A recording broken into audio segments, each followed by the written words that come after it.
और भक्ति क्या है? गोस्वामी तुलसीदास जी भक्ति के बारे में लिखे हैं, पति स्वतंत्र सकल सुख खानी, बिनु सतसंग न आमहि प्राण।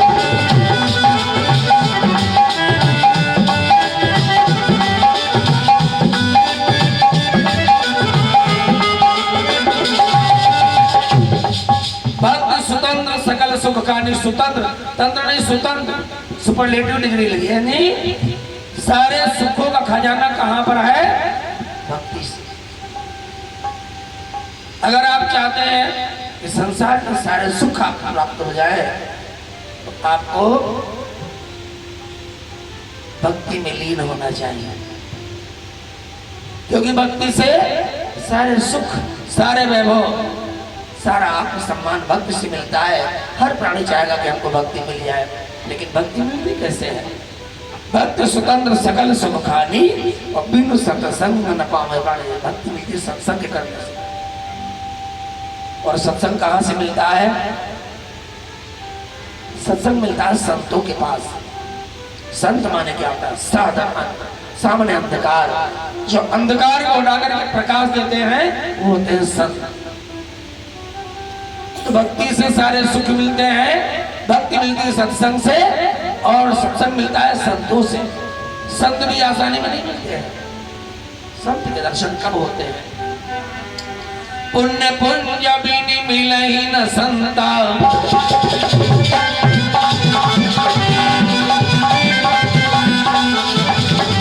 पुण्य पुंज बिनु मिलहि न संता, सत्संगति संप्रति कर अंता।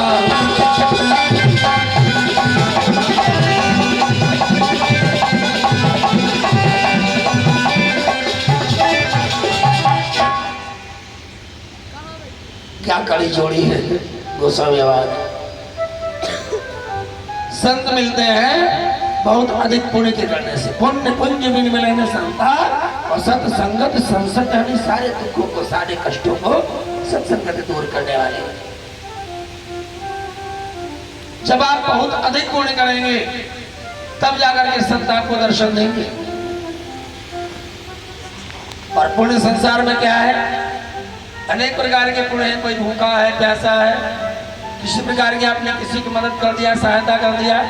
लेकिन असली पुण्य देखिए संसार में क्या है कि पुण्य एक जग महान ही दूजा,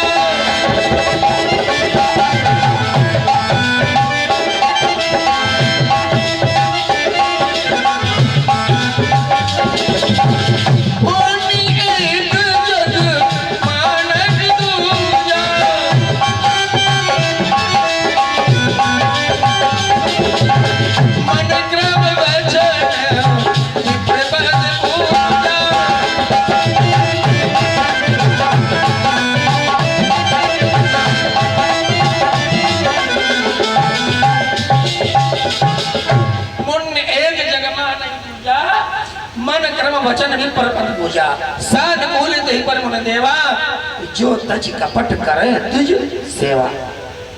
मनसा वाचा कर्मणा, मन कर्म वचन से तीन प्रकार से किसी तुझ की, तुझ माने जन्मनायादि शूद्रा संस्कारा तुझ मुचित। जन्म से तो सभी शुद्ध होते हैं, जो संस्कारों में पला है उसको कहते हैं तुझ। जनेऊ धारण करने वाले को तुझ कहते हैं। और ऐसे किसी तुझ की, देखिए तुझ का अर्थ अलग होता है, ब्राह्मण का अर्थ अलग है, विप्र का अर्थ अलग है, और पंडित का अर्थ अलग। जबकि ये चारों चीजें कही जाती है। पंडित माने आप लोग समझते विद्वान होता है, पंडित माने विद्वान नहीं। पंडित का अर्थ कुछ और ही होता है। मात्र परदारेश परद्रवेश लोष्टवद आत्मसर्वोदेश, यह तस्य पंडित। मात्र परदाश, परदारा यानी पराई स्त्री को मां के समान देखना, पराये धन को मिट्टी के ढेले के समान देखना, और आत्मा के अंदर परमात्मा का देखना। अगर ऐसा भाव है वही पंडित होता है। और ऐसी किसी विद्वान की आप जब सेवा करेंगे मन कर्म वचन से तो उससे बढ़कर और कोई पुण्य नहीं है। उस पुण्य का फल होगा तभी आपको संत मिलेंगे, सत्संग मिलेगा, और सत्संग मिला तो समझो आपको भक्ति प्राप्त हो गई, और भक्ति मिल गई तो समझो सारे सुख आपको प्राप्त हो गए। आज वही भक्ति रो रही है, गंगा के किनारे वही भक्ति रो रही है। देवर स्नान से कहते कि मुनिवर हमारे लिए बड़ी समस्या ये है कि मैं इनकी माँ हुआ हूँ, ये मेरे बेटे बूढ़े हो गए हैं। एक का नाम ज्ञान है और दूसरे का नाम वैराग्य है, इसलिए मुनिवर मेरे लिए तो मरने की बात है। नारद जी ने भक्ति की गाथा को जब सुना मन बड़ा द्रवित हुआ देवर्ष नारद का। मंत्रों का जाप करने लगे, अमोघ मंत्र ऐसे थे नारद जी के पास कि जिनको सुनने के बाद मन बिल्कुल प्रवृत्त हो जाता। लेकिन ज्ञान और वैराग्य जो भक्त के पुत्र मरणासन अवस्था में पड़े हैं, केवल प्राण बाकी है, शरीर बिल्कुल सूखा हुआ है, उनके ऊपर कोई असर नहीं हुआ। अब नारद जी बड़े व्याकुल, जिन मंत्रों के द्वारा माने जाने कितने प्राणियों का कल्याण किया है, कितनों का मंगल हुआ है, आखिर ज्ञान वैराग्य पर मेरे मंत्रों का असर क्यों नहीं हुआ। भक्ति से कहते देख देवी, जो कुछ मेरे सामर्थ्य में था सो तो मैंने किया, लेकिन तेरे बच्चों पर ज्ञान वैराग्य पर कोई असर नहीं हुआ। लेकिन मेरी बात का विश्वास करो, मैं जा तो रहा हूं लेकिन सीख रहा हूं।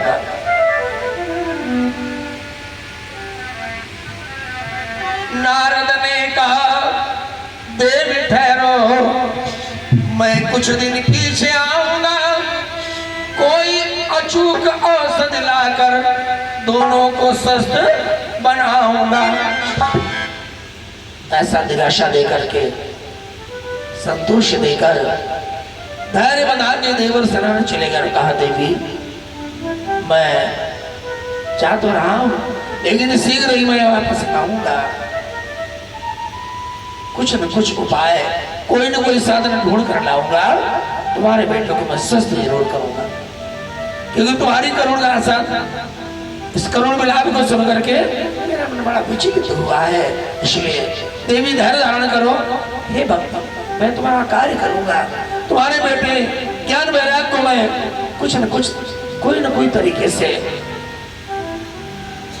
युवा स्थावर में लाऊंगा। नारद जी चल दिए। अब ज्ञान वैराग्य को ठीक करने की दवा कहाँ थी? एक ही साधन था, सत्संग।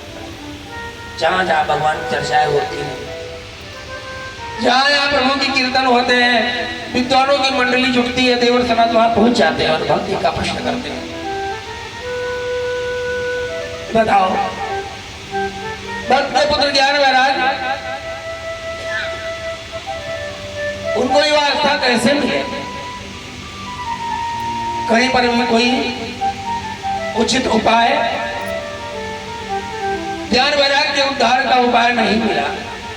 आखिर भगवान विष्णु का जो सबसे पहला अवतार है, सनक सनातन सनातन शुद्ध कुमार, ये चारों ऋषि देवर सनातन को मिल गए। देवर सनातन जी ने सनक सनातन सनातन शुद्ध कुमार इन चारों ऋषियों से भक्ति का प्रश्न किया, भक्ति का भाव कहा, और कैसे वचन देकर के आए भी कहा कि देखो जहां जहां गए उनके उद्धार का कोई तरीका, कोई मार्ग मिला नहीं। आप बताइए आखिर ज्ञान वैराग्य का कल्याण कैसे हो?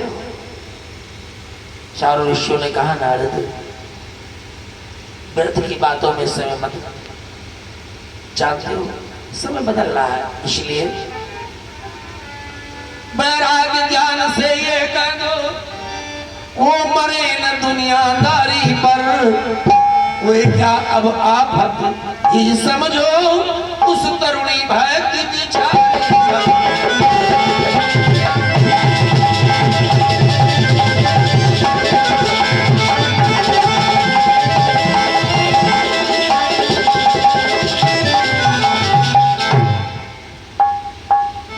चारों ऋषियों ने कहा कि नारद किसके चक्कर में पड़े हो? अरे ज्ञान वैराग्य तो अब युवा हो नहीं सकते। अरे तो भक्ति के ऊपर भी आफत आने वाली है। अब तो भक्ति का भाव भी लोगों से जाने वाला है। समय ऐसा परिवर्तित हो रहा है कि नारद ज्ञान भक्ति वैराग ये सब तीनों की दुर्दशा होने वाली है। नारद जी ने कहा देखिए मुनिवर ये हमको मत समझाइए। हम भक्त से वचन देकर के आए हैं, उनको किसी न किसी प्रकार से हम शुद्ध करेंगे, मुक्त करेंगे, जीवन देंगे। आप कोई उपाय बताइए। बारंबार जब देवर नारद सनक सनंदन सनातन शुद्ध कुमार चारों से निवेदन करते हैं तो ऋषियों ने कहा कि नारद बार बार कहते हो तो एक छोटा सा उपाय है। हाँ, ज्ञान वैराग्य पूर्ण रूप से तो युवा नहीं हो सकते, लेकिन अच्छा कुछ दिन के लिए यदि करना चाहो निरोग तो बस श्रीमद् भागवत का कर चलो।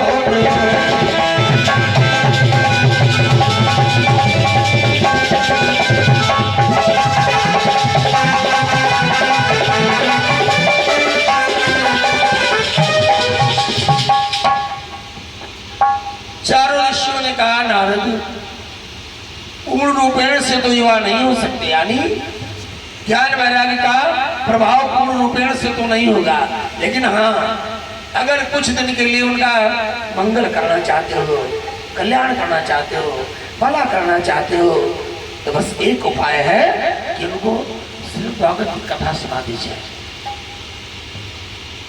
ऐसी फलदानी, ऐसी कल्याणकारी, ऐसी मंगलकारी कथा है कि भगवत कथा को श्रवण करने से ज्ञान वैराग्य जो बुढ़े पड़े थे उनमें भी चेतना आ जाती है। ऋषियों से बात जानकर देवर नारद महाराज भक्ति के पास आए। एक सप्ताह की कथा का आयोजन किया गया और उस कथा को जो अमृत तुल्य अधमरे पड़े हुए थे ज्ञान वैराग्य उनमें चेतना आ जाती है। बोलिए सच्चिदानंद भगवान की जय। ऐसी पावन कथा है भागवत कथा, इसके श्रवण करने मात्र से मन के कलुषित विचार धो जाते हैं। जैसे कपड़े गंदे हो जाएं, गंदे कपड़े को साफ करने के लिए साबुन की आवश्यकता होती है। मन मैला हो, मन के भाव अगर गंदे हैं, काम क्रोध मद लोभ अहंकार ईर्ष्या द्वेष दुर्विचार अहंकार ये सब अगर मन में बना है, इन मैलों से अगर मन को गंदा किया है, इस गंदगी को साफ करने के लिए बस यही साधन है और वह भगवत कथा। ये पाण का पानों का जो तन है ये भक्ति से अलग नहीं है, भगवान से अलग नहीं है, राम से अलग नहीं है। राम 2 अक्षर का शब्द है और शरीर के जितने अंग हैं वो भी 2 अक्षर के हैं। हाथ पैर पीठ मुंह त्वचा गुदा बाल सिका ओढ़ना जितने भी अंग हैं वो सब 2 अक्षर के हैं। राम भी 2 अक्षर का, इसीलिए गोस्वामी जी ने कहा है कि सी राम मैं सब जग जानी और करो प्रणाम जोर जुग पानी। सारे संसार में राम के अलावा कुछ नहीं है, लेकिन उसको हम दुश्मन किए बैठे हैं। इसलिए धार्मिक ग्रंथ शब्द कथाएं अब कितना समय बदल गया है। पहले बच्चे छोटे होते थे, घर की बूढ़ी माताएं बच्चों को पास बिठाती थी, राम की, कृष्ण की, ध्रुव की, प्रहलाद की ये सब कथाएं सुनाती। आजकल की माताएं बच्चों को एक कथाएं नहीं सुनाती, लेकिन ये जरूर चाहती है कि मेरे बेटा ध्रुव बन जाए। इच्छा है सबकी कि मेरे बेटा ध्रुव जैसा हो। अरे आपका बेटा ध्रुव तो बन जाए, लेकिन उसके पहले आपको सुनीत बनना पड़ेगा। अगर सुनीत का भाव आपके अंदर नहीं है तो आपका बेटा ध्रुव नहीं बन सकता। और सुनीति का भाव तभी आएगा जब आप धर्म से, से सदाचार से, सत्संग से जुड़े। और जो प्राणी इन कथाओं से जितने दूर रहता है उतना ही उसका जीवन कष्ट में होता है। लोग भगवान पर दोषारोपण करते हैं कि हम तो परमात्मा का इतना ध्यान करते हैं, प्रभु का इतना भजन करते हैं, फिर भी परमात्मा हम पर दया नहीं करते हैं। ऐसी बात नहीं, ये कर्म क्षेत्र है। कहा गया है कि नहीं कलयुग ये करयुग है, यहाँ कुछ तो कमाल तू, वजन पापों का सर पे है, यहाँ कुछ तो घटा ले तू हर जन्म तो ऐसा बन कि हर सुमरन की हद कर दे, भजन के जोर से यमराज का खाता भी रद्द कर दे। अगर आपके अंदर भजन का भाव है, अगर आप भजन करते रहे, भजन माने गाना मत समझिए, कोई अच्छी धुन तर्ज बजा करके आपने गाना गा लिया वो भजन हो गया। भजन माने होता क्या है? और फिर बहुत तो लोग कहते हैं कि भाई अभी तो हम जवान हैं, अभी दीक्षा लेकर क्या करेंगे, अभी गुरुमंत्र लेके क्या करेंगे, बुढ़ापा आएगी तो भजन कर लेंगे। अरे भजन तुम करो जवानी में, बुढ़ापा किसने देखा है? किसी की गारंटी है? मकान आपने बना लिया, उसकी गारंटी कितने दिन रुकेगा? आपने कार खरीद ली, गारंटी दे दिया कंपनी वालों ने कि 2 साल की गारंटी है। कोई सामान खरीदा, उसकी गारंटी है, लेकिन शरीर की कोई गारंटी है? जिस पर बड़ा घमंड करते हैं वो बिना गारंटी वाला है। मानव तन में बड़ा घमंड है, लेकिन एक पल की गारंटी नहीं, क्योंकि कहा गया है रहना नहीं देश बिराना है, रहना नहीं बिराना है, रहना नहीं देश बिराना है, रहना नहीं देश। ये जगह है कागज की पुड़िया, ये जगह है कागज की पुड़िया, ये जगह है कागज की पुड़िया, बूंद पड़े जल जना है, रहना नहीं देश बिराना है, रहना नहीं देश बिराना है, रहना नहीं देश।